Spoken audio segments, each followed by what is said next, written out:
Kasalukuyang nagmamaneho ng minivan si Anjo. Luluwas sila ng Maynila at iyon ang kauna-unahang pagkakataon na ipapakilala siya ng kanyang asawa sa mga magulang nito. Noong ikasal kasi sila 1 taon na ang nakararaan, hindi man lang dumalo ang kanyang mga biyanan at kasalukuyan ng mga itong nasa probinsya ng mga ito at hindi na nakaabot sa kanilang kasal. Pagkatapos ng kasal, dinala na ni Anjo ang kanyang asawa sa probinsya ng kanyang mga magulang. Naroon kasi ang trabaho niya sa agrikultura at laking pasasalamat niya at hindi naman tumutol ang kanyang misis. Ilang oras rin ang biyahe ni Anjo at ng kanyang misis na si Mariel bago nila narating ang Maynila. Ilang minuto pa at nasa harap na sila ng isang malaking bahay na may lumang mga design. Sa pagkakaalam ni Anjo, nag-iisang anak lamang ang kanyang misis na si Mariel, kaya siguro ganoon na lamang katahimik ang bahay ng mga ito. Maya-maya pa pagkaparada niya ng van sa harapan ng bahay, ay sinalubong na sila ng may katandaang lalaki. Hula ni Anjo, ito ang papa ni Mariel. Marami ng puti ang buhok nito at iyon kaagad ang napansin niya. Ipinakilala nga siya ng kanyang misis rito at hindi nga siya nagkamali ng hula. Ito nga ang papa ni Mariel na magiliw naman siyang kinamusta. Mukhang maluwag naman sa loob ang pagtanggap nito sa kanya, kaya wala naman sila sigurong magiging problema. Sumunod na sila sa pagpasok ng kanyang biyanang lalaki. Dala-dala niya ang mga gamit nilang mag-asawa. Mananatili yata sila roon ng mahigit pa sa 1 buwan. Pagbibigyan na lamang niya ang kanyang misis at alam niyang nangungulila rin ito sa sarili nitong pamilya. Hindi naman siguro sa lahat ng oras, ito ang nag-iintindi sa kanya. Nang marating ang malawak na sala, tsaka niya narinig na itinanong ng kanyang misis kung nasaan ang mama nito. Nakangiti namang sumagot ang biyanan niyang lalaki at naroon nga raw sa kusina at kasalukuyang nagluluto ang ina ni Mariel. Hindi naman iyon gaanong pinansin ni Anjo at sa halip inilibot niya ang paningin sa loob ng bahay na iyon. Luma na iyon, ngunit malinis at talaga namang alagang-alaga ang mga antik na kagamitan. Hanggang sa maya-maya pa ay nakitang lumabas mula sa kusina ang isang sexing babaeng nakasuot ng sandong kulay maroon. Maputi ito at nakalugay ang alon-along buhok. Sa tansya ni Anjo, naglalaro sa 40 ang edad nito. Ngunit ang kaagad na napansin ni Anjo ay ang taglay na kakaibang karisma at ganda ng babae.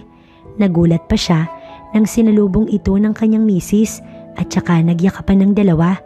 Napag-alamanan niyang ang babaeng palang iyon ang mismong ina ng kanyang misis. Halos hindi makapaniwala si Anjo. Kung titingnan, tila magkapatid lamang ang dalawa.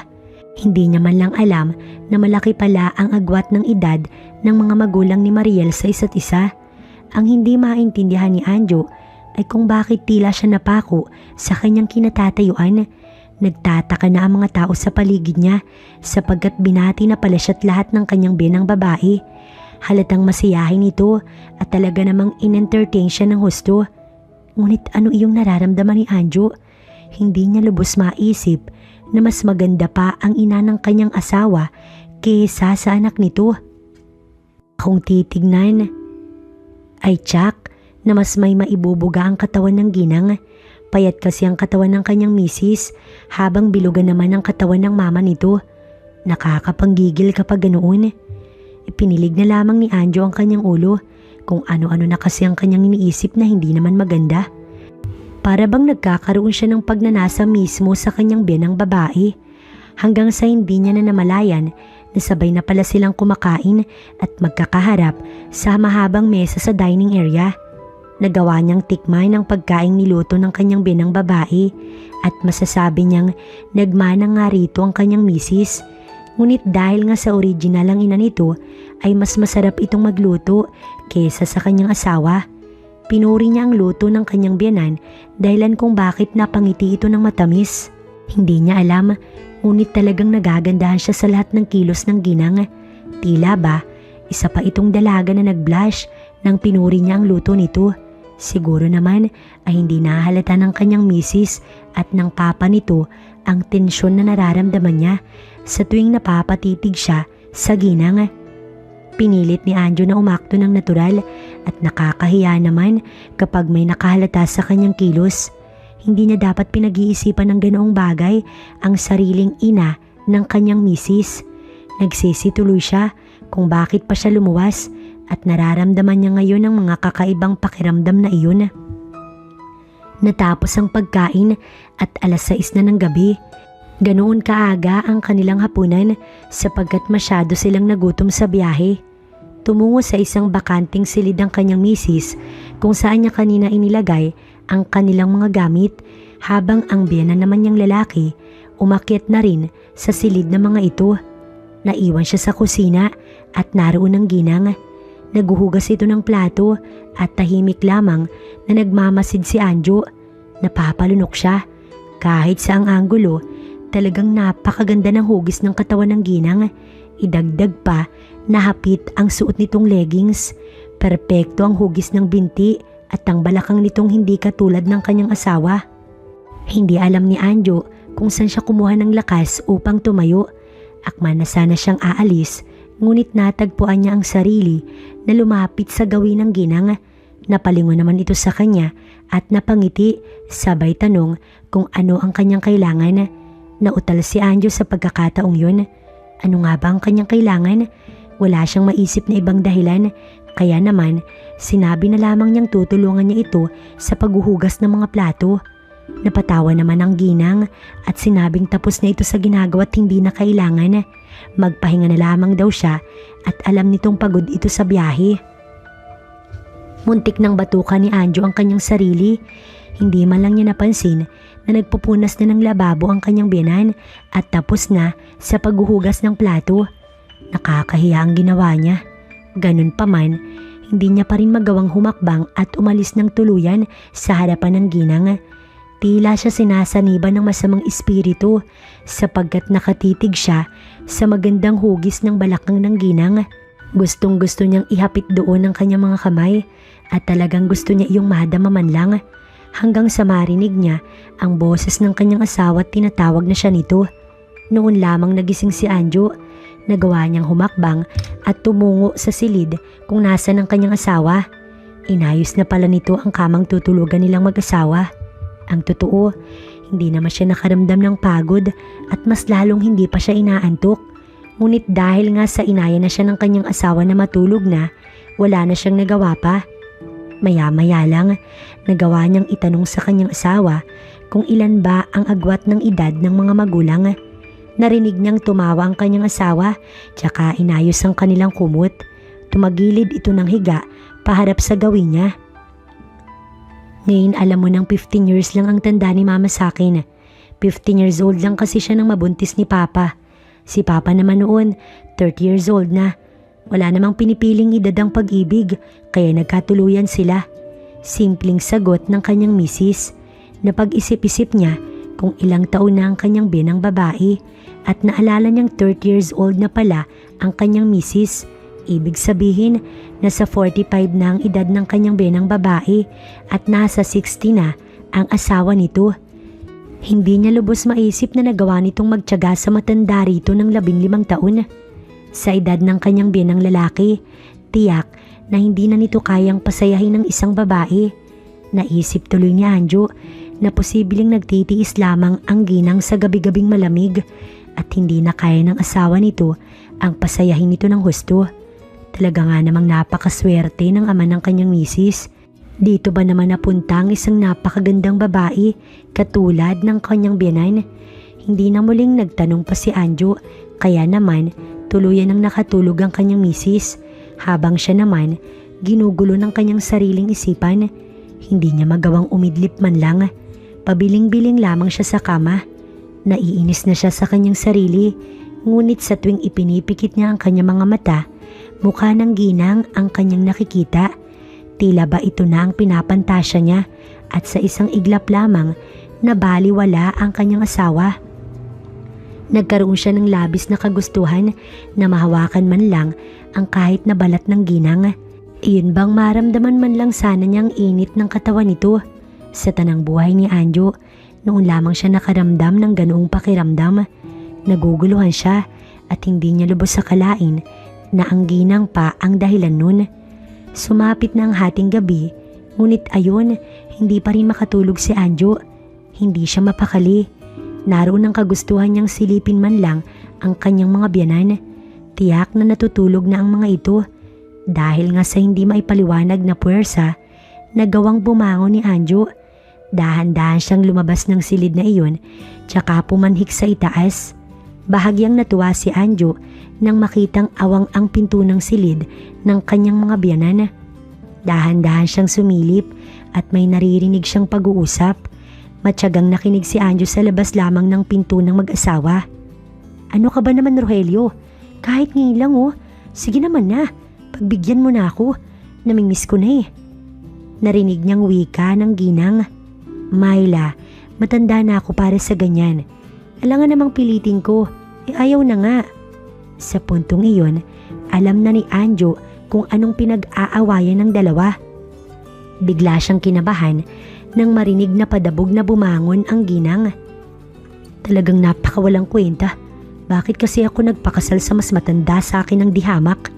Di sana ako nagdudusa ng ganito ngayon." Dahil sa mga narinig, nagawa nang umalis ni Anjo sa harapan ng pinto. Dahan-dahan ang kanyang kilos hanggang sa siya makababa ng hagdan. Hindi niya alam kung matatawa siya sa kanyang narinig. Nakakaramdam siya ng awa sa kanyang napakagandang biyanan. Hindi man lang ito napagbigyan ng asawa nito sa pangangailangan. Hanggang sa maisip ni Anjo na kung sakali mang gustuhin ng ginang ang bagay na iyon at papayagan lamang siya, hindi siya magdadalawang isip na pagbigyan ito. Yun na siguro ang pinakamaswerteng araw sa buhay niya, ngunit malabo. Kinabukasan, ganoon na lamang ang pagtataka ng kanyang misis kung bakit nanlaki ang kanyang eyebags. Paano ba naman wala talaga siyang tulog? Sa muli, nagawa namang umarting normal ng kanyang biyanan. Hindi alam na mga ito na alam niyang nagtalo ang mga ito nang nagdaang gabi. Hindi na lamang siya nagpahalata at nang matapos sila sa agahan, tsaka naman nagayang mag-beach ang kanyang misis. Dahil nga sa tila parehong mag-isip ang mag-ina, mabilis na napapayag sila ng mga ito. Umorder na lamang sila ng pagkain online nang sa ganon may maidala sila sa beach. Nang matapos sila sa pagliligpit ng mga gamit na kailangan nilang dalhin, nagpresenta na si Anjo na siya na iyong magmamaneho, ngunit hindi naman siya pinayagan ng kanyang binang lalaki. Hindi raw niya alam kung saang beach resort sila patungo, kaya mainam na lang daw na ito na ang magmamaneho. Hinayaan na lamang ito ni Anjo at tama naman ito. Wala pa siyang alam sa pasikot-sikot sa lugar ng mga ito.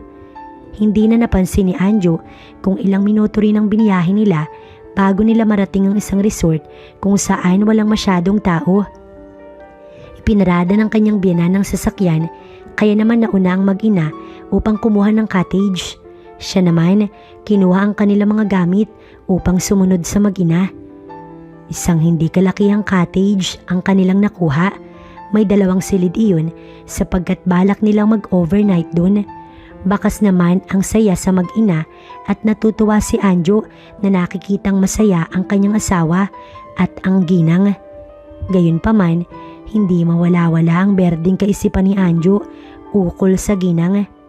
Nagpa siya ng magtampisaw sa dagat ang mag-ina at halos hindi makahinga si Anjo. Nagtupis lang naman ang ginang at talagang kitang-kita niya ang mala-araminan nitong ganda. Napakahat nitong tignan at talaga namang mapapalingon ang sinumang lalaking madadaanan nito. Dinaig pa nito ang kanyang asawa na isang maikling short lang ang suot at sandong may kanipisan ng tela. Halos ayaw nang kumurap pa ni Anjo na mga oras na yun. Masayang nagsaboyan ng tubig dagat ang mag-ina na para bang magkaibigan lamang habang siya'y naroon at nakamasid sa mga ito. Nangangarap kung kailan kaya niyang magagawang mahawakan man lang ang ginang. Hanggang sa mapaigtad si Anjo nang kalabitin siya ng kanyang biyanang lalaki. Natuwa siya sa sinabi nito na, "Dahan-dahan lang sa pagtingin sa asawa mo. Asawa mo na yan at hindi na yan mawawala sa'yo." Patawa-tawa pang anito sa kanya. Hindi lamang nito alam na hindi ang asawa niya ang kanyang tinitignan, kundi ang ginang. Medyo nahiya naman siya, kaya naman kinausap na lamang niya ang Ginoo. Nagkwento siya ng kung ano-ano tungkol sa kanyang asawa nang sa ganun hindi nito mahalata ang pagnanasa niya sa ginang. Maya-maya pa, tinawag na siya ng kanyang asawa. Inaya siya nitong maligo kaya sinamantala niya na ang pagkakataon. Mabilis siyang tumungo sa parte ng dagat kung saan naroon ang kanyang asawa at ang ginang. Nagkukwentuhan ng mga ito habang nakaupo sa bangkong naroon lamang sa gilid at palutang-lutang sa tubig. Hanggang sa nakita niyang bumaba na sa bangka ang kanyang biyenan at napaaray siya sa hindi malamang dahilan. Siya naman itong naghihintay ng pagkakataon ay tumungo sa gawi ng ginang. Sumisid siya at tinignan ang iniinda ng kanyang biyenan. Nakita niyang dumugo ang paa nito. Nakaapak pala ito ng isang matulis na bagay sa ilalim ng tubig. Paika-ika ito, kaya naman yun na ang pagkakataon niyang mahawakan ang ginang. Nagawa niya itong buhatin dahil na rin sa utos ng kanyang asawa. Napakapit naman sa kanyang balikat ang ginang habang ito ay karga-karga niya patungo sa dalampasigan. Sa wakas, nagawa niyang hawakan ng ginang. Hindi lamang simpleng hawak at binubuhat pa niya ito. Talagang umusbong ang init sa kanyang katawan at wala man lang kaalam-alam doon ng kanyang asawa. Binaba niya sa buhanginan ng ginang at noon naman dumalo ang kanyang biyanang lalaki. Ito na ang gumamot sa sugat ng asawa nito habang si Anjo bumalik na sa tubig. Gusto niyang maibsan ng init na kanyang nararamdaman. Naiinis siya sapagkat hindi man lang niya mailabas yun. Naiinis siya kung paano kaya niyang maaangkin ang ginang. Alam niyang mali ang kanyang mga ninanais, ngunit anong magagawa niya at iyon ang gusto ng kanyang katawang lupa. Wala siyang magagawa kundi ang itago na lamang sa loob niya ang kagustuhang iyon. Kung hindi niya yun magagawang pigilan, tiyak makakagawa siya ng isang malaking kasalanan. Kaya habang maaga pa, kailangan niya iyong supilin. Hindi niya kasalanan na magkaroon siya ng pagnanasa sa ginang sapagkat masyado naman talagang nakakapang-init ito. Yun nga lang, nagkataon lamang na hindi pwede. Nagpasya na lamang si Anjo na iiwasan niya ng mapatingin dito nang sa ganun makaiwas siya sa tukso. Ngunit minsan talaga hindi niya maiwasan. Kahit anong gawin niya, gustong-gusto niyang tanawin ang magandang ginang.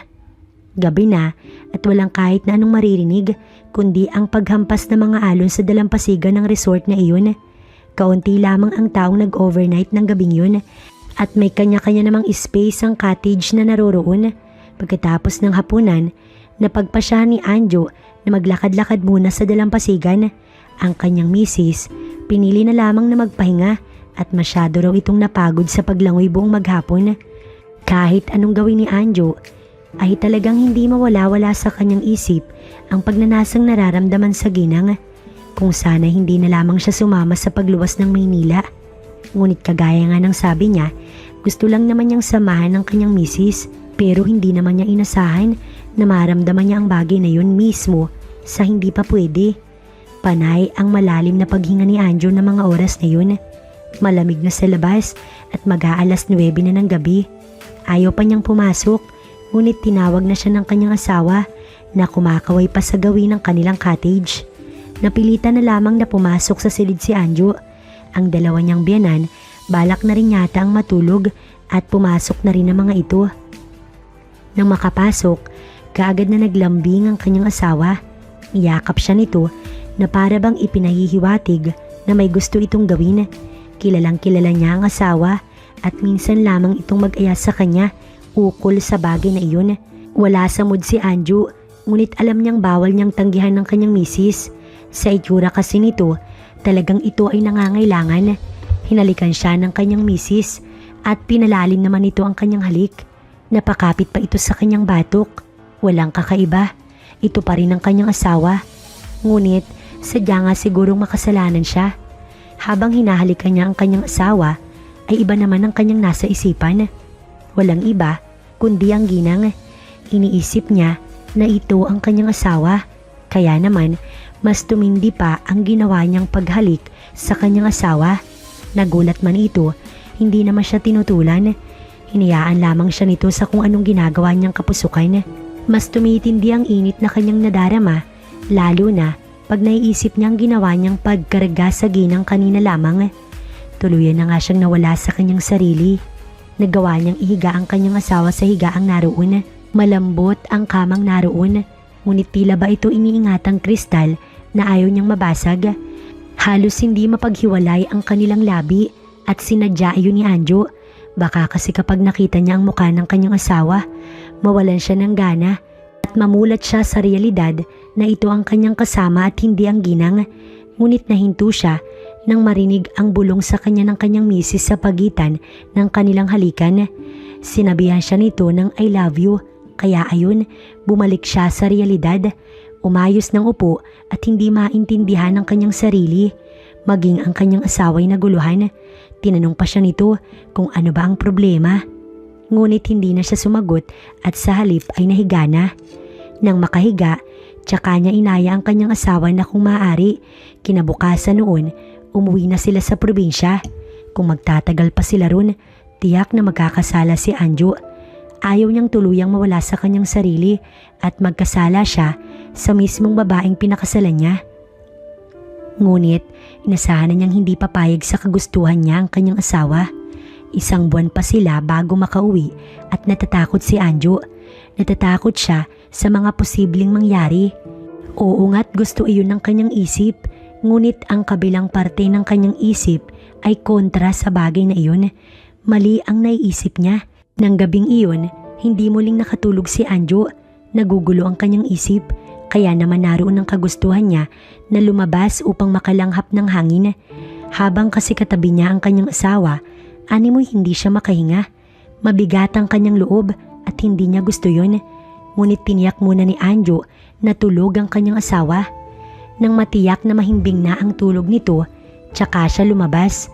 Napabuga siya ng hangin at tumungo sa isa sa mga nakahilerang punong kahoy na may kalayuan sa mga cottage roon. Doon ay tahimik at malamig, presko ang hangin at talagang makakapag-isip ng mabuti si Anjo. Naupo siya sa nakausling ugat ng kahoy tsaka tumitig sa karagatan na nasisinaga ng buwan hanggang sa bahagya pa siyang nagulat nang may tumapik sa kanyang balikat mula sa kanyang likuran. Hindi ka rin makatulog. Sa narinig, lumakas ang kabog ng dibdib ni Anjo. Ang babae tumabi sa kanyang pagkakaupo at ito'y walang iba kundi ang ginang na talagang gusto niya. Manipis na pantulog lamang ang suot nito at hindi alintana ang lamig ng gabi. Napalunok si Anjo. Sa ilalim ng sinag na buwan, tila yata mas gumanda pa ito. Ramdam niya ang init na nagmumula sa katawan nito, sapagkat 1 dangkal lamang ang layo ng katawan nito sa kanyang katawan. Sa hindi malamang dahilan, tila yata gumaan ang pakiramdam ni Anjo. Mas gusto niya ang ganoong pakiramdam, ngunit hindi niya alam kung paano niya kakausapin ang ginang na mga oras na iyon. Alam mo, maswerte ang anak ko sa'yo. Bukod sa gwapo na, mas bata ka pa sa kanya. Hindi katulad ko nun, kaya heto ko ngayon, hindi masaya't nangungulila. Sa sinabing iyon ng ginang, talagang siya'y nagulat. Hindi siya makapaniwalang masasabi iyon ng ganoon lamang. Tama nga naman ito, mas bata siya sa kanyang asawa. Kaya siguro naiinggit ang ginang dahil matanda na ang asawa nito. Kung sana kasing edad ko lang yung naging asawa ko, hindi sana ganito kalungkot ang mga gabi ko. Pero wala na akong magagawa pa dahil pinigil niya ito sa kung anumang sasabihin sa pamamagitan ng pagtatakip ng mga labi nito gamit ang kanyang palad. Maging si Anjo, nagulat sa kanyang ginawa ngunit wala na. Tuluyan na siyang natukso. Hindi pa naman huli ang lahat sa iyo. Malay nyo, may lalaki naghahangad na makasama kayo gabi-gabi. Makahulog ang wika niya rito na kaagad namang ikinamilog ng mga mata nito. Ngunit saglit lamang iyon. Natagpuan na lamang ni Anjo ang kanyang sarili na unti-unting ibinababa ang kanyang muka upang halikan ng ginang. Napalunok siya sapagkat tuluyan siyang nilukob ng init ng kanyang katawang lupa hanggang sa tuluyang naglapat ang kanilang mga labi. Sa puntong yun, tuluyan nang nagkasala si Anjo. Hindi lang siya, kundi pati na rin ang ginang na kanyang kahalikan. Sa hindi inaasahan, naramdaman niyang tumugon sa kanyang halik ang ginang. mainit at talaga namang nakakapanggigil. Parang ayaw nang lubayan pa ni Anjo ang labi ng ginang sapagkat tuluyan na siyang nawala sa kanyang sarili. Tila ba nagkaintindihan ng mga katawan nila ng ginang at nagsimula silang magyakapan. Ngunit nagawa pang itanong ni Anjo kung tulog na ba ang Ginoo, na sinagot naman ng ginang na oo raw at tulog na ito. Kampante naman si Anjo at isinawalang bahala na lamang ang lahat. Bahala na ang bukas at bahala na. Magkasala man siya, ang mahalaga, matupad niya ang ninanais ng katawan niya. Bukod doon, nagawa pa niyang mapasaya ang nangungulilang ginang na matagal nang gustong gawing iyon. Bahala na ang lahat. Nasa kubling bahagi sila ng resort ng mga oras na iyon. Ang kanyang pinapangarap lamang ay nakasama niya na. Napapakapit naman ang ginang sa kanya dahil sa ginagawa niya. Malamang ay sabik na sabik ito. Sa bagay, hindi lang naman siyang magkakasala, kundi pati na rin ito. Nang sa wakas, nagawang maupo ng ginang sa kanyang harapan. Siya na ang gumawa ng paraan para magawa nila ang bagay na iyon. Nang maisagawa iyon, para bang hindi kayang maipaliwanag ni Anjo ang kanyang nararamdaman. Napakainit, sobrang init sa pakiramdam na para bang sasabog siya anumang oras. Bukod sa napakaganda ng ginang, nagmistula pa itong dalaga habang ginagawa nila ang bagay na iyon. Ito na yata ang pinakamasaya na kasalanang nagawa niya. Halos kapusin sa paghinga si Anjo at ganoon din ang ginang. Kapwa sila hinihingal at halos hindi malaman kung anong sunod na gagawin. Mabilis ang ginawang paggalaw ng ginang, kaya naman nagdulot iyon ng mas matindi pang sensasyon. Halos mabaliw na si Anjo sa labis na sayang hatid ng ginagawa nila. Tila ba walang katapusan na para sa kanya ang tagpong yun. Wala silang pakialam sa paligid. Sa ilalim ng malagong punong yun na nakaharap sa dagat at sa ilalim ng maliwanag na buwan, kailanman hindi iyon malilimutan ni Anjo kung paano niyang sabik na nakuha ang ginang ng gabing yun, kung paano nitong ibinulong ng paulit-ulit sa kanyang tenga ang kanyang pangalan. Halos durugin niya ito sa marahas na paggalaw, sa labis na panggigigil na kanyang nararamdaman. Hindi naman malaman ng ginang kung saan ito kakapit at napapayakap na lamang ito sa kanya ng husto. Nagawa niyang pasayahin ang bagay na iyon na napaka-gifted sa ginang na talaga namang nagpadagdag ng init ng kanyang katawan. Ilang minuto pa, sabay nilang narating ang dulo. Napapangiti ang ginang sapagkat naibigay niya rito ang matagal na nitong pinangungulilaan. Kapwa sila tahimik at tila ba pinagsakluban ng langit at lupa. Katatapos lamang ng sayang kanilang pinagsaluhan, kaya ayon sila at nag-iisip ng kasalanang nagawa nila. Kapwa sila nagsisi, ngunit tapos na ang nangyari. Nag-ayos na lamang sila ng kanilang mga sarili at bumalik sa kani-kanilang mga silid. Wala mang pag-uusap na naganap, ay alam ni Anjo na iyon na ang simula. Hindi lang doon nagtatapos, kundi yun pa lamang ang simula.